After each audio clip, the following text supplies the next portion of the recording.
Jesse Jackson has died at 84. The veteran civil rights leader marched with Martin Luther King Jr. before building a decades-long career fighting for racial justice, voting rights, and economic equality. A Baptist minister and two-time U.S. presidential candidate, he helped reshape American politics and amplified the voices of the marginalized. Hello, I'm Jane Dutton. This also happened. South Africa's mini gold rush. East Rand residents dig for instant riches. Trump's controversial envoy to South Africa arrives as tensions simmer. And once in 60 years, zodiac shift begins today. The year of the firehorse is here. EWN, in touch, in tune, and independent.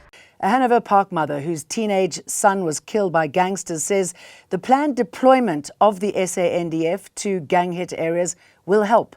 President Cyril Ramaphosa announced in his State of the Nation address that soldiers will support police in parts of the Western Cape, Gauteng, and now the Eastern Cape too, to curb violence. It's so painful to lose a child due to gang violence in Hanover Park. The pain never stopped. The grief never stopped. Nobody's walking outside. Our pensioners are scared to go to the terminus even to go fetch their pension because they have to duck and dive because of bullets. The question is what happens when the troops withdraw. Here's some reaction to the president's 10th SONA. Political parties continue to react to President Cyril Ramaphosa's deployment of the army to the Western Cape and Gauteng to fight gang violence and illegal mining. Ramaphosa last week said the deployment was not an acknowledgement that the police are failing, adding it's about bolstering their efforts on two issues. But Malema says this is not the case. Under your term, crime is out of control and your deployment of the army is the last resort. You are admitting that you have failed to fight crime. Malema blames Ramaphosa and the ANC for the current state of affairs in the police. Mr. President, the rot in our criminal justice system begins with your political party, which has factionalized law enforcement and intelligence on the basis of who emerges in your conferences. But Sports, Arts and Culture Minister Gayton McKenzie thanked Ramaphosa for the deployment, saying he should consider sending the army to the Eastern Cape. Babalo Ndenza, Eyewitness News. So it started with a rumour. One whisper of gold near the surface. Now a private plot in Gugulethu informal settlement in Springs has become the epicentre of South Africa's mini gold rush. You would have heard us over the past couple of weeks speaking about the gold rush on the markets, gold prices surging to record highs, about $5,000 for an ounce of gold. Much closer to home, there's a completely different gold rush, not with investors, but locals trying to strike gold, trying to find the riches here. I'm in the middle of what would have been a cattle kraal in the middle of Gugulethu informal settlement, where the locals got wind of gold in this particular kraal. Now they've all flocked here in their numbers. They've paid anything, or at least some of them have paid anything between 20 rands to 50 rands to gain access from the owner of this kraal to look for gold. Some of them say they have struck it rich, have found grams of gold. So it really is a scavenger hunt, not to the quantities that they would like, they would have preferred to find, but some have found at most a gram, more than a gram, less than 2 grams is what I've heard from most people, who then sell it off to nearby buyers who buy it for anything between 70 rands to 100 rands for a gram.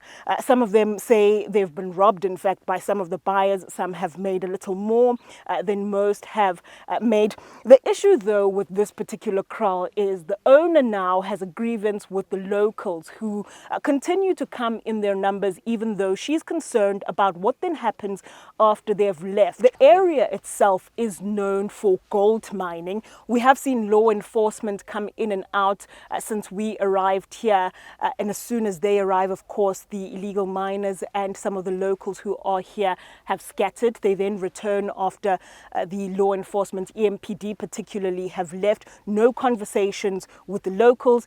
They huddled for a very brief meeting competing amongst themselves before then leaving again. A quick question for you. What's the first thing that you would buy if you struck it rich just suddenly? Nobukhanya Mtambo, Eyewitness News in Springs on the East Rand. President Donald Trump's controversial pick for US ambassador to South Africa has arrived in Pretoria, with relations between the two countries under strain. Brent Bozell, a conservative commentator and outspoken defender of Israel, must still present his credentials to Cyril Ramaphosa before formally taking up the post. He's told US lawmakers he will press Pretoria to drop its genocide case against Israel at the International Court of Justice. Washington and Pretoria are also at odds over claims of Afrikaner persecution and new US tariffs on South African exports. We found out today that half of South African sports federations have no staff. How do they do their admin? Look after their athletes. The Department of Sport, Arts and Culture says national sports federations are facing serious funding and governance problems. Of the 75 SASCOC members, only 60 codes receive funding, with 98 million allocated this year. Even federations that are doing well, Chair, with billions in their banks will contribute to this fund to then augment the meager resources that we have as government to ensure that we give every federation the best possible opportunity in terms of funding to achieve their full potential. 44,000 more South Africans are in jobs. Employment rose to 17.1 million in the final quarter of 2025, nudging the official unemployment rate down to 31.4%. from 31.9%. Now, the boost comes largely from seasonal hiring.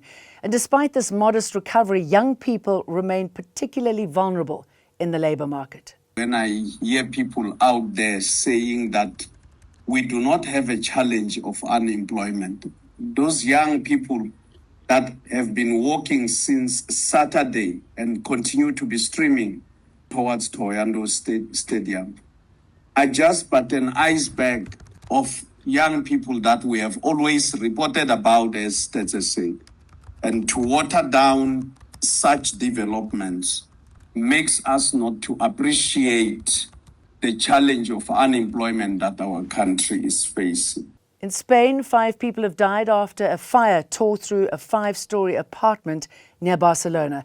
The blaze started in a storage room late last night and quickly spread through the building. Spanish media report the victims were young people gathered on the top floor. Air traffic controllers have disrupted flights at Nairobi's Jomo Kenyatta International Airport for a second day. The strike has delayed departures by up to 4 hours and forced some cancellations. Kenya Airways confirmed the delays, while other airlines told passengers to stay away until they receive new instructions. The Kenya Aviation Workers Union launched the strike over pay and contract disputes with the Aviation Authority. And welcome to the year of the Firehorse. It's here right now. Only comes around every 60 years. The last one, 1966. In Chinese tradition, it signals speed, intensity, and bold change. The horse brings drive and momentum. Fire adds passion and volatility. So if you want to get anything done, do it now. See you for more again tomorrow. EWN, in touch, in tune, and independent.